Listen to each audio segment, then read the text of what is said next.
हमारे खास कार्यक्रम रिपोर्टर डायरी में आप सभी का स्वागत है।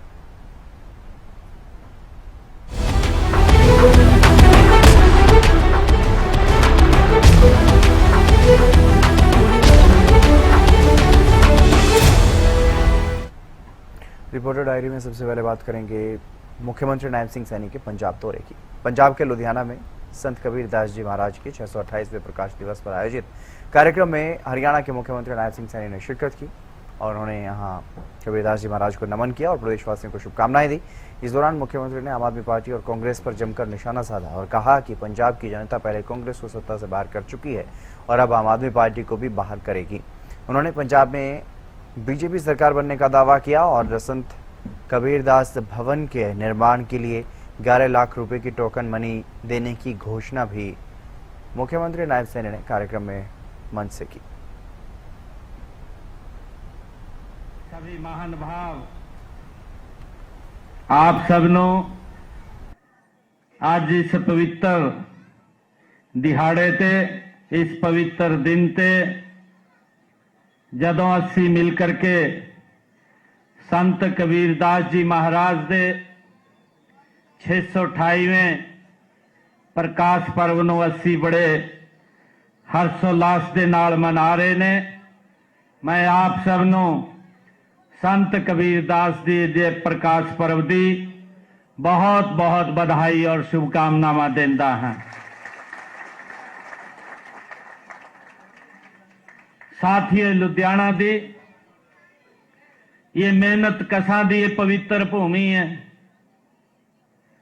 और इत्थे आए हुए साडा धानक समाज, मैं पूरे धानक समाज नूं अज जिथे संत कबीरदास जी महाराज दे प्रकाश पर्व दी मैं बधाई देंदा है।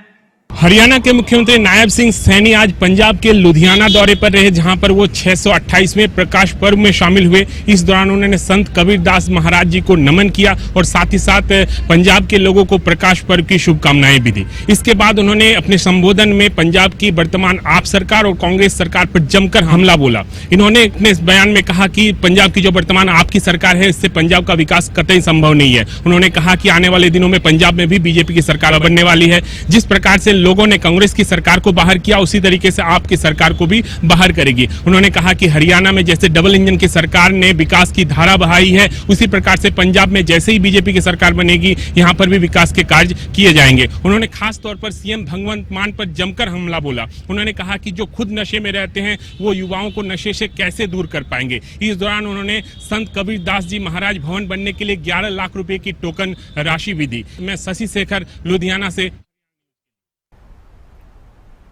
करनाल में लाडो लक्ष्मी योजना के आवेदनों के सत्यापन में लापरवाही बरतने पर 9 ग्राम सचिवों को निलंबित कर दिया गया है। इनमें 8 ग्राम सचिव नीलोखेड़ी ब्लॉक और एक केंद्रीय ब्लॉक से हैं। जिला परिषद के सीईओ अमित कुमार ने कार्रवाई करते हुए बताया कि महिलाओं के आवेदनों का समय पर सत्यापन नहीं किया गया। सभी निलंबित ग्राम सचिवों को आरोप पत्र जारी किए जाएंगे और मामले की जाँच भी तेज की जाएगी।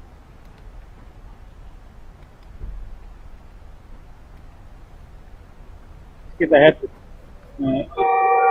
माताओं बहनों को गवर्नमेंट की तरफ से लाभ दिया जाता है, उसकी लाभार्थियों के वेरिफिकेशन के लिए ग्राम सेवक के पोर्टल पे डेटा पुश होता है। तो उस संदर्भ में हमारी जो टीम है पंचायती विभाग की ग्राम सेवक, उन्होंने अच्छा काम किया था। लगभग 35,000 के करीब लाभार्थी थे, उनके 33,000 का वेरिफिकेशन हो चुका है।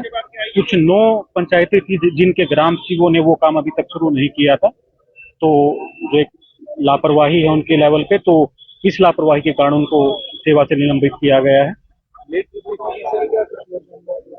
लेट लतीफी ही की थी क्योंकि हमारे जो बाकी सारे 395 ग्राम पंचायतों में से बाकी इन 9 पंचायतों के अलावा बाकी पंचायतों में काम पूरा पूर्ण हो चुका है, जबकि इन पंचायतों में काम अभी शुरू भी नहीं हुआ था। तो ये लापरवाही थी और जो बर्दाश्त नहीं की जाएगी। हरियाणा सरकार लगातार महिलाओं के उत्थान के लिए कार्य करती है। वहीं आपको बता दें कि कुछ दिनों पहले एक लाडो लक्ष्मी योजना लाई थी, जिसके चलते कहीं ना कहीं महिलाओं को इसके सुविधा का लाभ मिलना था, जिसके चलते करनाल जिले के नीलोखेड़ी ब्लॉक और इंद्री ब्लॉक के ग्राम सचिव ने एक बहुत बड़ी नाकामी देखने को मिली है। जिसके चलते बता दें कि जो महिलाओं का लाडो लक्ष्मी योजना का सत्यापन करना था, उन्होंने कई महिलाओं का सत्यापन नहीं किया, जिसके चलते जिला पंचायत के अधिकारी सीईओ ने अमित कुमार ने बड़ा एक्शन लेते हुए इनको 9 ग्राम सचिवों को निलंबित करते हुए कहा कि अभी इन्होंने जो महिलाओं का सत्यापन करना था इनके द्वारा नहीं किया गया और इनसे पूछताछ भी की, मगर अभी कुछ साफ सामने निकल कर नहीं आ रहा, जिसके चलते अमित कुमार सीओ ने इनको सस्पेंड कर दिया गया। अब आगे की कार्रवाई देखनी है, क्या विभाग के द्वारा क्या कार्रवाई लाती है, क्या अमल में लाई जाती है, क्योंकि देखा जा रहा है कि अभी तक उन्होंने कोई भी जवाब नहीं दिया, क्योंकि सत्यापन जो लाडो लक्ष्मी योजना का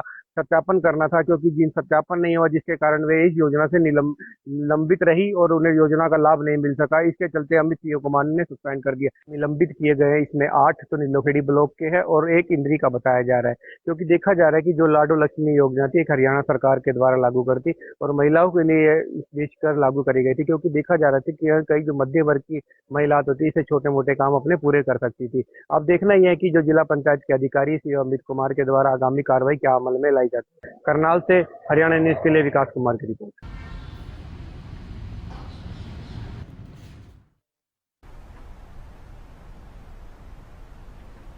सोनीपत के राय थाना क्षेत्र के जठेड़ी गांव में पड़ोसी युवक की पीट कर हत्या का मामला सामने आया है। आरोप है कि वहां के साथ अवैध संबंधों के शक में युवक को खेत में ले जाकर बेरहमी से पीटा गया, जिससे उसकी मौत हो गई। परिजनों का आरोप है कि हत्या के दौरान आरोपियों ने युवक के पिता को फोन किया, जहां उन्होंने बेटे की चीखें सुनी। पुलिस ने मामला दर्ज कर जांच शुरू की।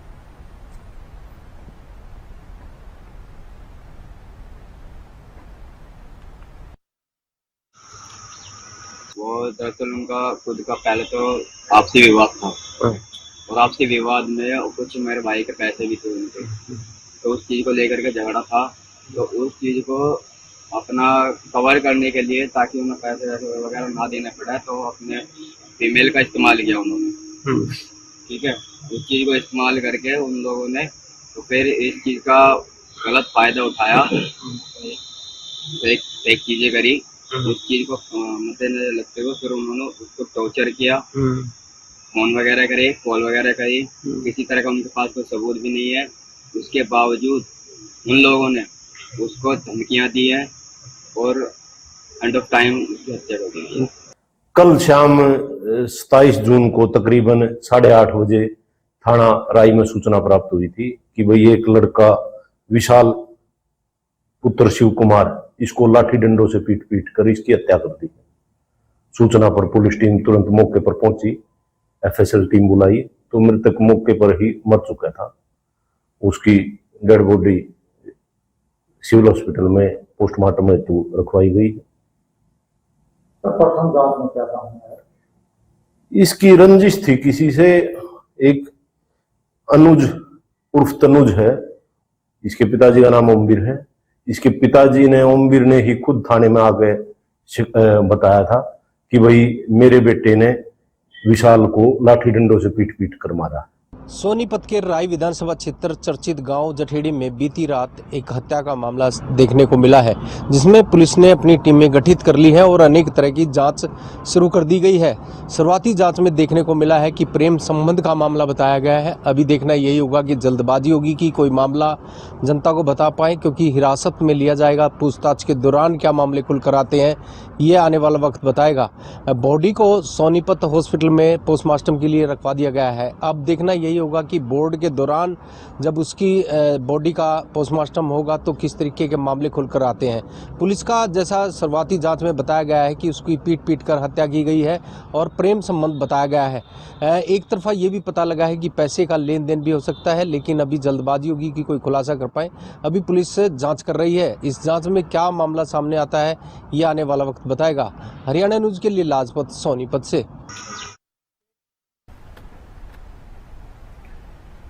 और पलवल में एंटी नार्कोटिक्स सेल ने नशा तस्करों के खिलाफ बड़ी कार्रवाई की है। राजस्थान के 2 अंतर्राज्यीय तस्करों को गिरफ्तार किया गया है। पुलिस ने कैंटर से 200 किलो से भी ज्यादा गांजा बरामद किया, जिसकी कीमत करीब 60 लाख रुपए बताई जा रही है।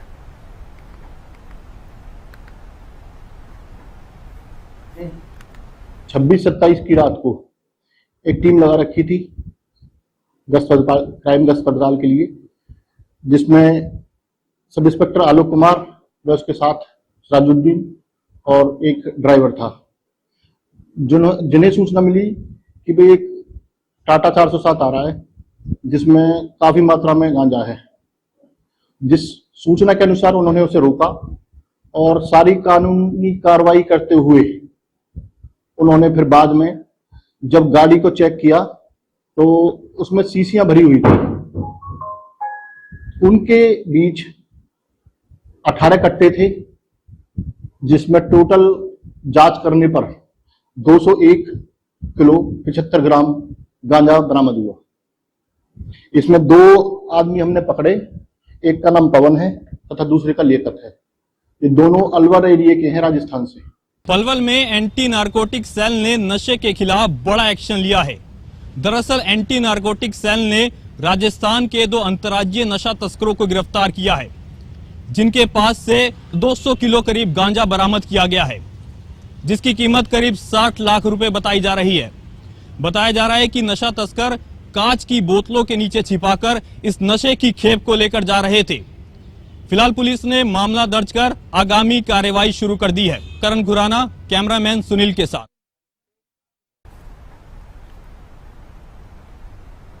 प्रधानमंत्री नरेंद्र मोदी ने अपने मन की बात कार्यक्रम के जरिए देशवासियों को संबोधित किया। इस दौरान उन्होंने आत्मनिर्भर भारत, मेड इन इंडिया, रक्षा उत्पाद, योग दिवस, जल संरक्षण, युवाओं की भागीदारी, सामाजिक योजनाओं और भारतीय संस्कृति जैसे कई अहम मुद्दों पर बात की। प्रधानमंत्री ने कहा कि भारत तेजी से आत्मनिर्भरता की ओर बढ़ रहा है और देश में C-295 विमान इसका बड़ा उदाहरण है। उन्होंने पश्चिम एशिया के हालात पर भी चिंता जताई और जल संचय को जन आंदोलन बनाने की अपील की।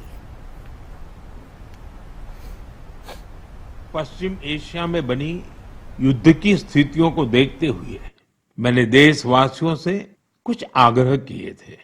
मैंने कहा था कि जहां तक संभव हो कुछ समय के लिए गोल्ड, सोना खरीदने से बचें। लोगों से कहा था कि विदेश में छुट्टियां मनाने से बचें।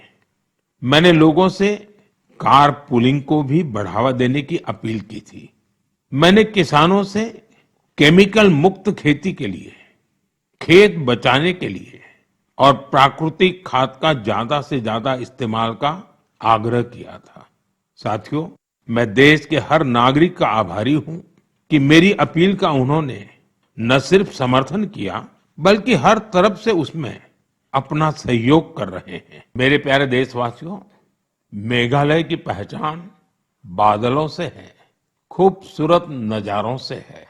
जो मेघालय जाता है उसे वहां के लोगों का अपनापन भी लंबे समय तक याद रहता है। लेकिन मेघालय की एक और विशेषता है जिसकी मैं आज मन की बात में आपसे चर्चा करना चाहता हूं। ये है मेघालय के रूट ब्रिज। रास्ता वाला रूट नहीं, जड़ों वाला रूट। इन रूट ब्रिजों की कहानी बहुत रोचक है। ये ब्रिज कुछ दिनों या कुछ वर्षों में नहीं बनते। इन्हें तैयार होने में कई दशक लगते हैं। रबर के पेड़ों की जड़ों को धीरे धीरे दिशा दी जाती है। इन जड़ों को जल धाराओं के पार ले जाया जाता है। समय के साथ वही जड़ें एक मजबूत ब्रिज का रूप ले लेती हैं। इन ब्रिजों की एक और विशेषता है, ये जीवित ब्रिज है। समय बीतने के साथ ये और मजबूत हो जाते हैं। इनमें मेघालय के लोगों की सृजनशीलता दिखाई देती है।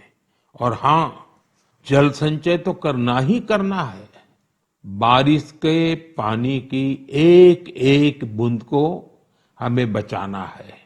कैच द रेन, ये अभियान जरा भी ढीला नहीं होने देना है।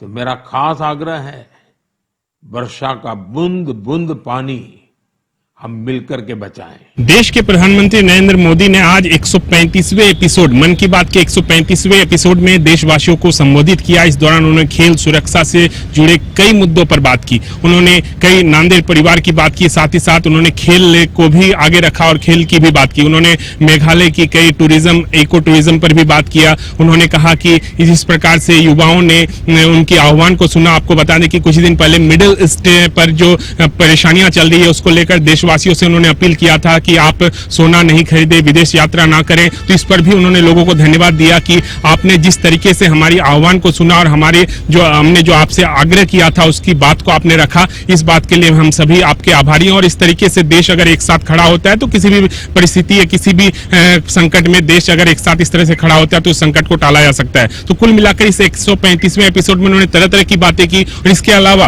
वर्षा जल संचय यानी कि कैच द रेन को लेकर भी उन्होंने लोगों से एक बार फिर अपील की कि इस बार बरसात में लोगों को जल संचय करना है, कि आने वाले दिनों में जो जल संकट है उससे उबरने के लिए लोगों से जल संचय करने की बात भी कही। मैं शशि शेखर,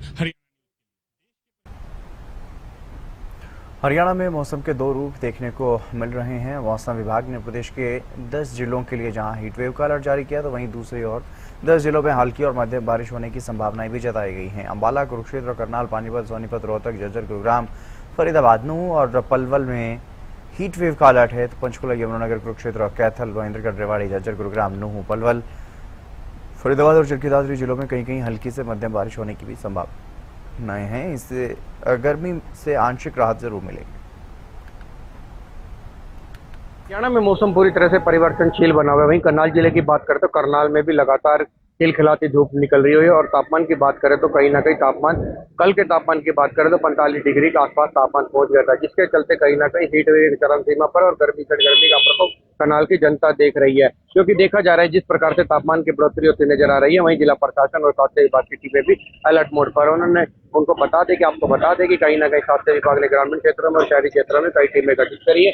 क्योंकि देखा जा रहा है कि जिस प्रकार से प्री मानसून एक्टिव होगा, जिसके चलते मलेरिया और जॉन्डिस के केस बढ़ने की संभावना है, जिसके चलते स्वास्थ्य विभाग पूरी तरह से अलर्ट मोड पर है। और कई गाँव में जाकर जो है पानी इकट्ठा करने के लिए जनता को कह रहा है कि अपनी टैंकी की सफाई रखें, अगर पानी इकट्ठा है तो उसे निकाले। क्योंकि देखा जा रहा है कि अगर पानी इकट्ठा होगा तो लावा होगा, जिससे कि चलते कहीं ना कहीं मलेरिया, डेंगू जैसी बीमारी हो सकती है। क्योंकि देखा ऐसे में प्री मानसून पूरी तरह से एक्टिव हो रहा है। और प्री मानसून का इस बार का कहना है कि उत्तर प्रदेश से हरियाणा की तरफ बढ़ेगा, जिसके चलते और प्री मानसून 2 या 5 जुलाई से पूरी तरह से एक्टिव हो गया है, जिससे कि चलते भीषण गर्मी जब बढ़ रही है उससे कहीं ना कहीं करनाल की जनता जो हरियाणा वासियों को पूरी तरह से राहत मिलेगी। क्योंकि देखा जा रहा है कि भीषण गर्मी लगातार बढ़ रही है, जिससे कि पूरी जो करनाल की जनता का जीवन है अस्त व्यस्त होता हुआ नजर आ रहा है। क्योंकि लगातार भीषण गर्मी देखने को मिल रही है, जो 40 डिग्री टेम्परेचर है कहीं ना कहीं 45 डिग्री के आसपास महसूस हो रहा है। आप तस्वीरों के माध्यम से भी देख सकते हैं किस प्रकार यहाँ पर पूरे जो है खिलखिलाती धूप निकली हुई है, जिसके चलते करनाल प्रशासन भी पूरी तरह से अलर्ट मोड, स्वास्थ्य विभाग की टीमें भी अलर्ट है। और हरियाणा में मानसून की बात करें तो 2 जुलाई से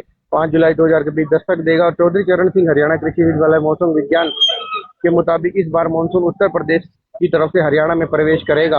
मानसून के आधिकारिक आगमन ठीक से पहले दक्षिण पश्चिमी हवाओं के कारण प्री मानसून बारिश और आंधी की संभावना बनेगी। राज्य में वर्तमान में तापमान और उमस नमी का स्तर बढ़ने लगा है, जो मानसून के अनुकूल परिस्थितियां बनाता है। मानसून की शुरुआती हलचल के तहत उत्तरी हरियाणा के जिले जैसे पंचकुला, अंबाला, यमुनानगर, कुरुक्षेत्र और कैथल, करनाल में आंधी के साथ साथ हल्की बौछार पड़ने की उम्मीद बताई जा रही है। क्योंकि देखा जा रहा है कि जिस प्रकार से गर्मी लगातार बढ़ती नजर आ रही है, ऐसे में प्री मानसून एक्टिव होना, कई जनता को इंतजार है कि प्री मानसून कब एक्टिव होगा और हमें भीषण गर्मी से राहत मिलती रहेगी। क्योंकि देखा जा रहा है कि किस प्रकार यहाँ पर किसान भी है, जो खाद जो है धान की बिजाई शुरू हो गई, जिसके चलते पानी की सबसे ज्यादा आवश्यकता, सबसे ज्यादा पानी इसमें लगता है। उसी तरह से कहीं ना कहीं किसान भी इंतजार कर रहे हैं कि प्री मानसून एक्टिव और धान के जो है फसल में सबसे ज्यादा बिजाई की बिजाई की जरूरत होती है और वो पानी का इंतजार कर रहे हैं। मगर सरकार भी इसकी तरफ ध्यान देते हुए, क्योंकि धान का सीजन है और धान की बिजाई शुरू हो गई है, उसके चलते नहरों और ट्यूबवेलों का इस्तेमाल करके पानी की जो कमी को पूरा किया जा रहा है। मगर फिर भी किसानों को बारिश का इंतजार रहता है कि अगर बारिश होगी तो कहीं ना कहीं हमें सबसे ज्यादा पानी मिलेगा, जिसके चलते बिजाई में जो हमें ज्यादा समस्या का सामना ना करना पड़ेगा। क्योंकि बात करें तो करनाल जिले में भीषण गर्मी है और सबसे ज्यादा स्वास्थ्य विभाग और जिला प्रशासन की तरफ से एक एडवाइजरी जारी है, जो 12 से जो 4 का समय है उसे घर से निकलने के लिए अवॉइड करें। अगर जरूरी काम हो तभी घर से निकले, अन्यथा घरों से बाहर ना निकले। क्योंकि देखा जा रहा है 12 से जो हीट वेव चरम सीमा पर होते, क्योंकि इस बार मौसम बिल्कुल ही परिवर्तनशील वाला है। कहीं देखे तो कई जिलों में बारिश हो रही है, मगर कई जिलों में हीट वेव का प्रकोप एक चरम सीमा पर बढ़ता हुआ नजर आ रहा है। करनाल से हरियाणा न्यूज के लिए विकास कुमार गिरी। हरियाणा में 25 जून से प्री मानसून की शुरुआत हो चुकी है। ऐसे में जो जिला प्रशासन है वो किस तरीके के व्यापक इंतजाम कर रहा है और क्या क्या व्यवस्थाएं की जा रही है, खासकर देखा जा रहा है कि जो बरसात होती है उससे जो बरसाती ड्रेन है, नाले हैं, उनकी क्या व्यवस्थाएं की जा रही है। एक बार मैं पीछे आपको दिखाने का प्रयास करूंगा कि जो व्यवस्थाएं हैं इस समय, ये बरसाती ड्रेन है और इसमें जब बरसात का पानी आता है उससे पहले सफाई व्यवस्था होनी थी, लेकिन आप ये तस्वीरों के माध्यम से देख सकते हैं किस तरीके का इस समय गंदगी का आलम छाया हुआ है। व्यवस्थाएं जो की तो बनी हुई है, अगर इसमें पानी चलता है तो कहीं ना कहीं रुकने का पानी जो है लगा रहेगा, रुक सकता है और जो सड़कों पर आ सकता है। ऐसे में प्रशासन की तरफ से क्या कुछ पुख्ता इंतजाम किए जा रहे हैं, जहां एक तरफ दावे किए जा रहे हैं प्रशासन की तरफ से कि अधिकारियों को दिशा निर्देश दिए जा रहे हैं कि जल्द से जल्द जो प्री मॉनसून है उससे पहले जो बरसाती ड्रेन है उनकी सफाई व्यवस्था कर दी जाएगी, लेकिन अभी तक ऐसा धरातल पर सामने नहीं आ रहा है। इन चीजों को लेकर के मनोनीत पार्षद हमारे साथ शेठपाल वर्मा है, उनसे एक बार जान लेते हैं। शेठपाल जी, क्या कुछ कहेंगे? अभी जो प्री मॉनसून आ रहा है उसको लेकर के नगर पालिका प्रशासन क्या व्यवस्थाएं कर रहा है? जी, नगर पालिका प्रशासन बहुत एक्टिव है इन चीज़ों को लेकर के, और इसके लिए एक बैठक भी हुई थी पीछे। जैसे कि आपने बताया अभी 25 जून से प्री मानसून सत्र स्टार्ट हो चुका है। तो पहले क्या कर रहे हैं, जैसे शहर के नाले हैं, नालियाँ, उनकी सफाई व्यवस्था, क्योंकि सड़कों पर पानी ना रुके, तो उनकी व्यवस्था पहले वो जारी है, उसको सब सुचारू रूप से चला रहे हैं और उनकी सफाई अभी की जा रही है। इसका भी 1-2 दिन में नंबर पड़ने वाला है, इसको भी बड़ी जल्दी साफ किया जाएगा। आगे की अगर देखा जाए, जैसे बरसात आती है, मेन बाजारों की अगर इंद्री की बात की जाए तो पानी जमा हो जाता है, आम लोगों को काफी दिक्कत परेशानी का सामना करना पड़ता है। ऐसे में क्या कर रही है नगर पालिका? जी देखिए, ऐसे में सभी बाजार वालों ने नगर पालिका को ये अपनी एक समस्या रखी थी, सभी बाजार वालों ने मिलकर के, तो उसके लिए नगर पालिका ने जो देखा आकर के, एसडीएम साहब भी साथ में थे, तो उन्होंने देखा कि यहाँ पे नाले थोड़े से ना पुराने हो चुके हैं, जर्जर हालत में हो चुके हैं, तो उनको बनाने का दोबारा टेंडर लगा दिया गया है। और वो भी टेंडर अभी हमारा बस हफ्ते 10 दिन में कंप्लीट होगा, उस पर काम चालू हो जाएगा। जैसे ही हमारा ये मानसून सत्र खत्म होगा, तुरंत हमारे उन पर नालों पे काम चलेगा। बाजारों में, जैसे अपने मेन बाजारों में बता रहे हो आप, पानी की समस्या, पानी इकट्ठा होता है, तो उससे भी बड़ी जल्दी ही निजात मिलेगी। कई जगह ऐसी हैं जहां पर ज्यादा क्राउड होता है, लोग ज्यादा आते हैं, खरीदारी करने के लिए आते हैं। प्री मॉनसून में ऐसी क्या व्यवस्थाएं नगर पालिका द्वारा की जा रही है ताकि आम जन को कोई दिक्कत परेशानी नहीं हो? कई जगहों पर पानी जमा रहता है, कई दिन तक खड़ा रहता है, नगर पालिका प्रशासन क्या कर रहा है इसकी? जी देखिए, कई दिन तक तो हमारे शहर में, इंद्री की अगर जो मैं बात करूं, तो कई दिन तक तो हमारे शहर में कहीं भी पानी नहीं इकट्ठा रहता। अगर जो बरसात आएगी तो ज्यादा से ज्यादा आप 15-20 मिनट, आधा घंटा कह सकते हो, भी पानी इकट्ठा हो गया, तो उसके लिए भी हमारे जो नगर पालिका प्रशासन है उसने मतलब क्या, नाले सफाई हो, जो अपना वाटर कहाँ जाएगा, वो सप्लाई आगे जहाँ भी वो गिरेगा जा करके, वो सब उन्होंने एक रोड मैपिंग की तरह सब वो अपना तैयारी उन्होंने पूरी कर ली है, और सभी की सफाइयां चल रही हैं। और बाजार वालों से भी पूछा जा रहा है, भी आपके यहाँ के लिए ये पानी इकट्ठा होता कहाँ ले जाए, जैसे उनकी राय होती है। बाजार वाले बाजार में बैठे हैं, अफसर तो बदलते रहते हैं, ऑफिसर, तो बाजार वाले से पूछा जा रहा है, भी ये पानी आपका जो है ये कहाँ, कैसे, इसका रास्ता बताओ, आप क्या चाहते हो, तो वो सब से पूछ करके उसका पूरा रास्ता बनाया जा रहा है, और बहुत जल्दी सब पे काम चालू हो जाएगा। अभी की अगर बात की जाए तो कितने नालों की सफाई हो चुकी है, जो बरसाती ड्रेन है उनकी कितनी सफाई, और पीछे जो ये हालात बयां कर रहे हैं कि अभी तक सफाई नहीं हो पाई है, बरसात आएगी तो किस तरीके से जो है नगर पालिका प्रशासन कार्य? जी देखिए, अगर जो मैं बात करूं सफाई व्यवस्था की, नालियों की लेकर के, बारिश के लिए जो हमारा मानसून सत्र के लिए ये जो एक अलग से बजट आता है और उसमें ये टेंडर लगता है सफाई का, तो इसको हम ज्यादा बड़ी बात ना कहते हुए मैं इसको 80% तक या 75% तक मैं मानता हूँ कि काम पूरा हमने कर लिया है। इसके अंदर जो बचा रहता है हमारा 15 से 20% या 25% लगा लो आप, जो भी बचता है, तो उसमें जैसे हमारी ये ड्रेनेज आप दिखा रहे हो ये आ गई है, 1-2 बार ऐसे छोटा मोटा होगा कोई, तो उसको बड़ी जल्दी आजकल मतलब विद इन 3 days ये भी सब हो जाएगा। ऐसे में मनोनीत पार्षद हमारे साथ शेठपाल वर्मा जी थे, उन्होंने बताया कि जो ये एक बार मैं दिखाना भी चाहूंगा कि किस तरीके से इस समय ये बरसाती ड्रेन है, जो बाजारों का पानी है यहाँ से गुजरता है, और जब बरसात आती है तो ओवरफ्लो होकर के चलता है। ऐसे में जब तक समय रहते सफाई व्यवस्था नहीं होगी, जो अधिकारियों के दिशा निर्देश दिए हुए हैं उनके चलते, तब तक इसमें पानी जो है पूरी तरीके निकासी नहीं हो पाएगी। और ऐसे में देखना ही होगा कि जो व्यवस्थाएं की जा रही हैं, या जो प्री मॉनसून आने है उससे पहले की अगर देखा जाए तो व्यवस्थाएं अगर समय रूप से पहले हो जाती हैं तो शायद ये लोगों को भी और आम जनजीवन को इस तरीके की परेशानी का सामना ना करना पड़े। इंद्री से चलिए, रिपोर्टर डायरी में बस इतना ही। नमस्कार।